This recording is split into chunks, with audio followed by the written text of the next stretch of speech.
from the title, it's getting the seat at the table. So this talk is very serious. I named it a real talk. My name is Mili, I'm L&D manager, and I'm here to give you a food for thought on how structural change is actually needed if you're really going to move towards getting this valuable seat at the organizational table. So, what do we all know? The struggle. We know that L&D is historically struggling of proving its value to the business. And while we have seen great developments thanks to technology of capturing data of ROI, so everybody's talking about it, and that's a great, just last week we had a whole week dedicated of case studies showing the, let's say, improvement on the level of initiatives. The root cause of this problem might be elsewhere. Any guesses where? It's financial accounting. You lost us. Let me explain myself. A couple of months ago, on my lovely train from Potsdam to Berlin, I came across this amazing article from Harvard Business Review named How Financial Accounting Screws Up HR. And it all made sense. So what does this article say? Traditionally, according to the majority of financial practices, all expenses related to human resources, L&D included, is seen and treated as costs, not investment. So this setup leads to those expenditures being simply deducted from the revenues, potentially understating and harming the strategic value that L&D brings to the table.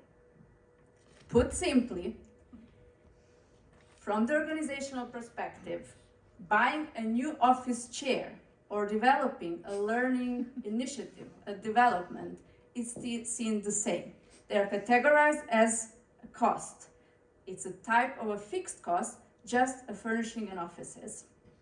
So why is this challenging for us and bring a lot of problems? So we probably all live that. First of all, this perspective is problematic because the training and skills we facilitate are undervalued in financial statements. The focus is short term. So we all know these annual budgets that need to kick at the end of the year and just spend it, spend it, spend it. So it's really overlooking the lasting benefits of our L&D programs that usually go beyond a year, a fiscal year. And finally, it is misleading decision makers, making them only see the costs, not investments. So what can we actually do about it? What can be done to include real measures for companies to disclose instead of simply declaring L&D as an expense against the revenue they make? So here, it's an overwhelming slide. I put it on purpose because you can maybe read it a bit later if interested. But there are a couple of solutions that they all go around improving how we report on what we do. So there's a notion in a kind of Investopedia, I had to Google it myself, called human capital valuation.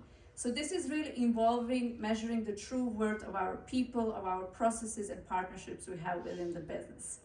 There are some tools that are called, like some big names, economic value added, that actually can help pinpoint the financial gains that investments in training and staff development have. There are different improvements of what we disclose. So it's really about being completely transparent what we are doing as an organization. Think of it as telling our company's human capital story, showcasing the workforce diversity, training initiatives on how happy and engaged our workforce actually is. And finally, there are some improvements when it comes to reporting. So they call it integrated reporting, which actually blends the financial data with non-financial insights, which gives 360-degree on how our team's skills are and how the knowledge that we provide actually fuel the company's goals. So by adopting these practices, we are not just crunching numbers, we are capturing the heart and soul of our company's most valuable asset, its people. So these are a couple of ideas, and if for those who are maybe more interested in this, there's a book, unfortunately only in German, called New Finance, that gives additional ideas on setting up new financial practices, having in mind agile organizations. Thank you.